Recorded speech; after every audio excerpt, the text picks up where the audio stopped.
हरे कृष्णा। ओम नमो भगवते वासुदेवाय। आप सभी का स्वागत है हमारे चैनल पर। आज आपको इस वीडियो में शनिदेव महाराज के व्रत की कथा सुनाएंगे। चलिए शुरू करते हैं। प्राचीन समय की बात है।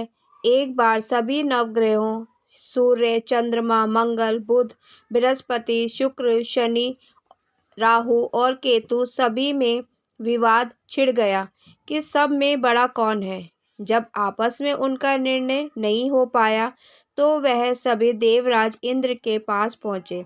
इंद्रदेव इस सबको देखकर घबरा गए और इस निर्णय को देने में उन्होंने असमर्थता जताई। लेकिन उन्होंने कहा कि इस समय पृथ्वी पर राजा विक्रमादित्य है, जो कि बहुत न्यायप्रिय है। वह ही इसका निर्णय कर सकते हैं। सभी ग्रह एक साथ राजा विक्रमादित्य के पास पहुंचे और उन्हें अपने विवाद का कारण बताया।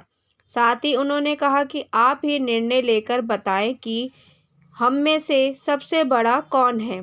राजा इस समस्या से चिंतित हो उठे, क्योंकि वह जानते थे कि जिसको भी उन्होंने छोटा बताया वही नाराज हो जाएगा। तब राजा को एक उपाय सूझा।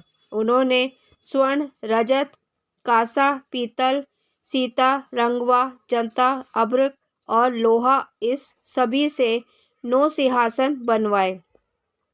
उन्हें इसी क्रम में रख दिया। फिर उन्होंने सबसे निवेदन किया कि आप सभी अपने सिंहासन को ग्रहण करें। जो अंत में सिंहासन पर बैठेगा वही सबसे छोटा होगा। और इसके अनुसार लोहे का सिंहासन बाद में होने के कारण शनिदेव सबसे बाद में बैठे और वहीं सबसे छोटे कहलाए। और शनिदेव ने सोचा कि राजा ने ये जानबूझकर किया है।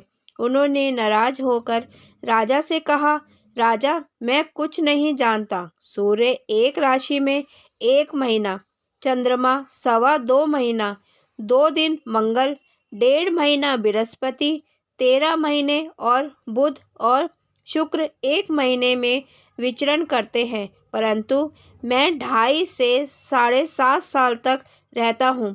बड़े से बड़ा विनाश कर सकता हूँ। श्री राम जी की 7.5 आने पर उन्हें वनवास हो गया और रावण की 7.5 आने पर उसकी लंका को बंदरों की सेना से परास्त होना पड़ा। और अब तुम भी मुझसे सावधान रहना। ऐसा कहकर नाराज होकर शनिदेव वहां से चले गए। कुछ समय बाद राजा की 7.5 आई। तब शनिदेव घोड़े के सौदागर अर्पण कर उसके राज्य पर पहुंचे। उनके पास कई बढ़िया घोड़े थे। राजा ने जब यह समाचार सुना तो उसने अपने अश्वपाल को अच्छे घोड़े खरीदने की आज्ञा दी।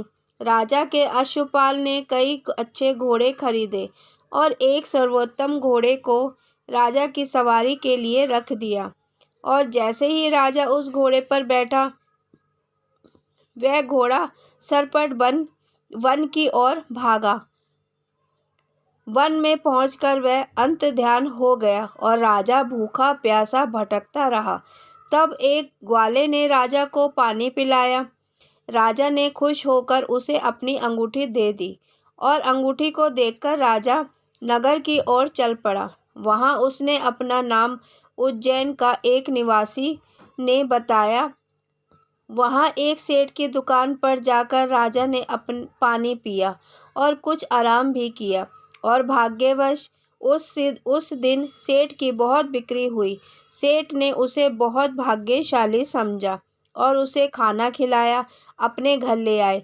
जब राजा सेठ के यहाँ एक कमरे में बैठा था तो उसने देखा खूंटी पर एक हार टंगा है और उस हार को खूंटी निगल रही है।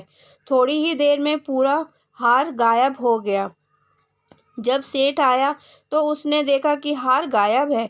उसने समझा कि इसी ने इसे चुराया है और उस राज्य के राजा ने भी उसे चोर समझकर उसके हाथ पैर कटवा दिए, उसे नगर के बाहर फिकवा दिया। वहां से एक तेली चल रहा था, जिसे दया आ गई और उसने उसे अपनी गाड़ी में बिठा लिया और फिर वह मुंह से आवाज करके बैलों को हाँकने लगा। उस समय राजा की शनि की दशा समाप्त हो गई। वर्षा काल आने पर वह मल्हार गाने लगा। तब वह जिस नगर में था वहाँ की राजकुमारी को उसका गाना बेहद पसंद आया। उसने प्रण कर लिया कि उस राग गाने वाले के साथ ही वह विवाह करेगी। उसने अपनी दासी को उसे ढूंढने भेजा। दासी ने बताया कि वह एक ऐसा आदमी है जिसके हाथ पैर नहीं है, परंतु राजकुमारी नहीं मानी। तो राजा ने तेली को बुलाया और उसे विवाह की तैयारी करने को कहा और फिर उसका विवाह राजकुमारी से हो गया। एक दिन सोते हुए शनिदेव ने उस राजा के स्वप्न में आकर कहा, राजा, देखा तुमने मुझे छोटा बताकर कितना दुख झेला है। तब राजा ने उनसे क्षमा मांगी और प्रार्थना की, हे शनिदेव, जैसा दुख मुझे दिया ऐसा किसी और को मत देना। शनिदेव मान गए और शनिदेव ने कहा, जो मेरी कथा और व्रत करेगा उसे मेरी दशा में कोई भी दुख नहीं होगा, और जो नित्य ही मेरा ध्यान करेगा और चींटियों को आटा डालेगा उसके सारे मनोरथ पूरे होंगे।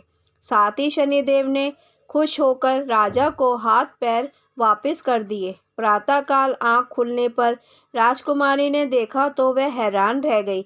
तब उस राजा ने अपनी रानी को बताया कि वह उज्जैन के राजा विक्रमादित्य है। यह सुनकर सभी बहुत खुश हुए।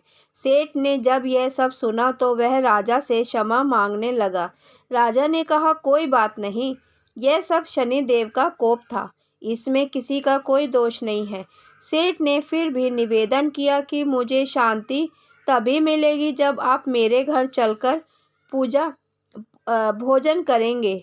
सेठ ने अपने घर को तरह तरह के व्यंजनों से राजा का सत्कार किया। साथ ही सबने देखा जो खूंटी उस दिन हार को निगल गई थी वह ही हार को उगल रही थी। सेठ ने अनेक मोहरे देकर राजा का धन्यवाद किया और सेठ ने राजा से कहा कि वह उसकी कन्या से विवाह कर ले। राजा ने इसे स्वीकार कर लिया और कुछ समय बाद राजा अपनी दोनों रानियों के साथ उज्जैन नगरी को चल दिए। उज्जैन की सीमा पर ही उनका खूब स्वागत हुआ। सारे नगर में दीपक जलाए गए और खुशियां मनाई गई। राजधानी में घोषणा की कि मैंने शनिदेव को सबसे छोटा बताया था, जबकि वह सर्वोपरि है।